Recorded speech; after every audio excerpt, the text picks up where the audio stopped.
At every stage in life, as humans, we definitely write one exam or the other, be it at the primary level, secondary level, tertiary level, even professional courses where we have to write exams. So, as we write these exams, it's very, very important that we prepare for these exams in order for us to excel in the courses or in those exams that we're taking.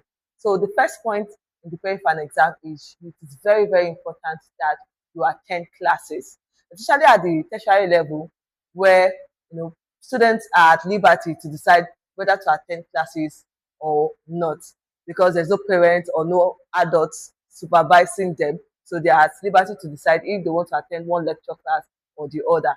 The reason it's important for you to attend classes is because you will be able to recollect one or two things that your lecturer probably might have said in the class during those periods. So during exams, you are able to recollect those things. So if at the in a classroom setting and the lecturer is talking about a particular subject matter, you might not remember everything that the lecturer might have taught you, but because you were present in class and you paid attention, you'll be able to recollect a few things. So when you're even reading that particular handout or that particular notebook, you're able to easily recollect, and then it helps you to be able to read better in that particular subject. But when you do not attend classes or you skip classes for one reason or the other, best not to you will see that when you're reading that material or that notebook, it looks like you're meeting a strange thing.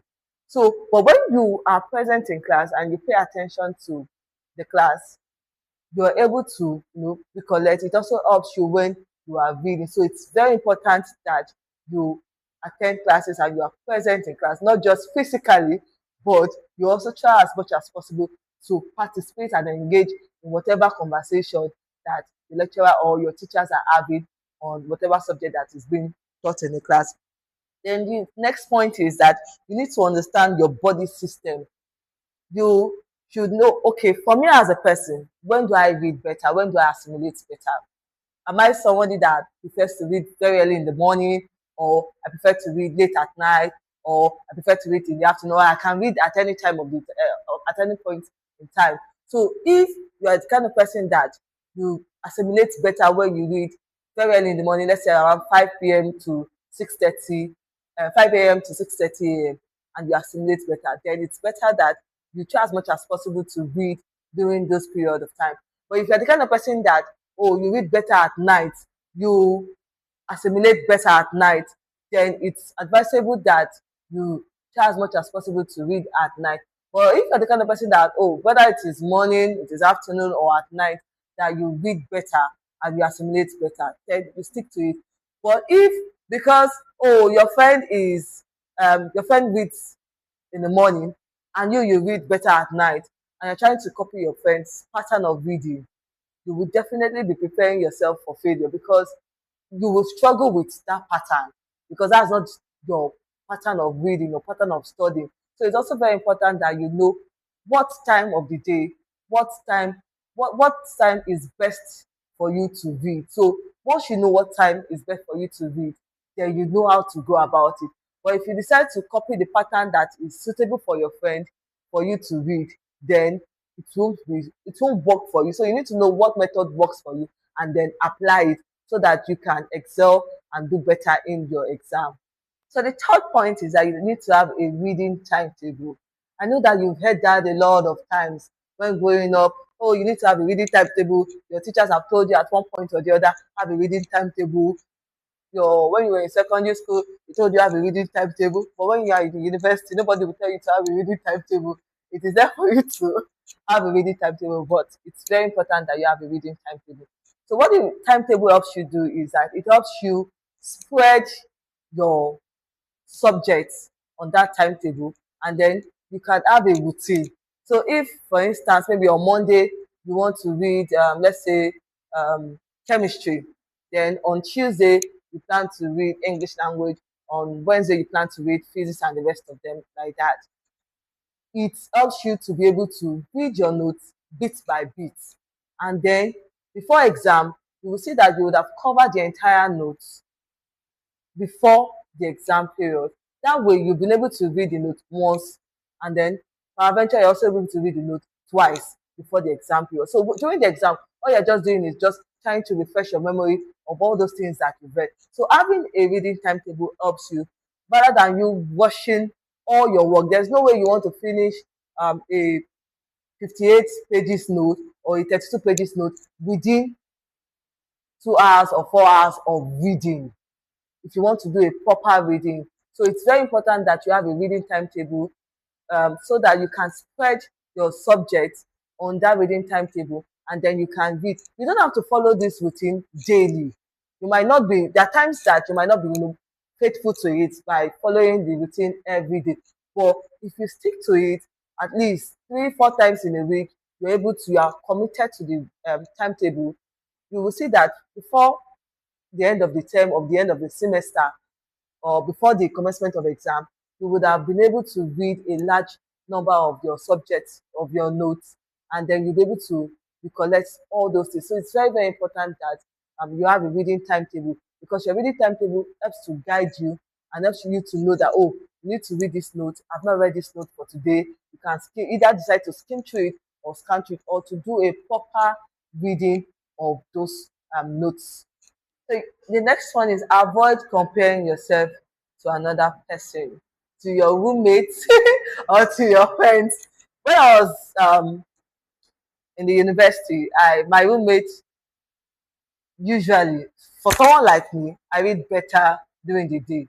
At night, I'm not a night reader. If I want to read at night, after like 30 or 40 minutes, the next thing is I'm asleep because during the day I'm very active, but at night I usually want to rest and all of that. But my roommate, she reads like she reads better at night. So because I know that I read better during the daytime and she reads better at night, I did not compare myself to her. I did not follow a reading pattern because I know that if I try it, because I even had to use coffee. I got this pure Nescafe, then I will take it. But if I use it 30 minutes, after 30 minutes, I'm already sleeping. So because I already know that, okay, this is how I read, and this is when I read better, I follow myself and I don't compare myself to my roommates. Even my friends, they know me then that okay, when it's after a while, you might not just see me around. The next thing, if you look for me, if you check the library, you might see me. I'm already in a secluded place trying to read one or two things because I know that at night I want to sleep. So I judiciously make use of my daytime to read. So avoid comparing yourself to your friends. There might be some of your friends that during the daytime they can gist, they will play with you, you will even go around the school, disturb the school premises, you can even disturb during classes. But during those periods, some of them are listening to what the teachers are teaching them, they're listening to whatever the lecturer is teaching them. So do not compare, don't try to be like your friend. If you know that you don't have a photographic memory like some of your friends might have, or you assimilate better when you pay attention, or you read better during the daytime, please follow your daytime reading. If you read better at night when everywhere is quiet and then you can read for from maybe 10 p.m. to 12 p.m. and then you sleep, or very early in the morning, whichever one it is that works for you, just stick to it. Don't follow another person's pattern because your body system might not get used to it, and then on the long run it will tell on you and you might not give you the desired results that you want. So just stick to whatever method that works best for you. The next point is avoid rush hour. I know that some of us, if it's not yet few weeks to exam, if the exam timetable is not out, we will start preparing. It's There's some people like that, but if you're the kind of person that you take your time to do things and all, so it's best that you don't get to that period where you are rushing to prepare for an exam. You Except if maybe you are at the professional level, you're preparing for even professional courses, and then probably due to the nature of your work, you don't have time to prepare for an exam, then it's understandable. But even at that, still try to find time to read or skim through your notes at one point or the other. Avoid preparing for exam 2 hours to the exam. Kill effect cab at that time. I don't know. So please try to prepare for exams few weeks to before your exams, it's ideal, it's still understandable, it's still better. But preparing for exam, few hours to exam, I don't know what magic you really want to perform. So please, the ideal thing is to prepare for exam earlier than exam timetable. Exam timetable doesn't necessarily have to be out before you even start preparing for your exams. You already know that by so period in time we'll be having exam, or you might have been told that exam is starting in 2 weeks time or in a week's time. You need to start preparing for exams during those periods so that you don't have to get to a point that you start wearing yourself out and then fatigue is setting in, you are breaking down, or you are when you're breaking down, when you're ill, you are not always at your best. You are not going to be very productive. So it's very important that you get to the point that you prepare for exams on time, you prepare for exams on time, you read on time, and then you're able to sleep. It's very important that you eat well during exam period. I know that during exam period, especially for people that are working class people, or people that are in the university at tertiary level, that's when students don't have time to prepare for food. You rely on several cereals, you rely on junk food or mama foods. During those periods, you also need to be very careful that wherever you're getting your food from, it's safe and hygiene so that you don't have diarrhea or running stomach during those periods. And then you also try as much as possible to get enough sleep. It's very important that you rest your brain. It's not after you've stretched yourself, you're reading, and then you are not resting. Rest is also very important for you to prepare for any exams that you might be taking. Try as much as possible to read, eat well, and sleep. And then do not forget not to compare yourself to anybody. This life is per head. So when you're preparing for any exam, also bear in mind that you're writing this exam by yourself. Nobody will write the exams for you. Even if you might probably have maybe what they call formation, that you have a friend that you can rely on that will help you out in one thing or the other.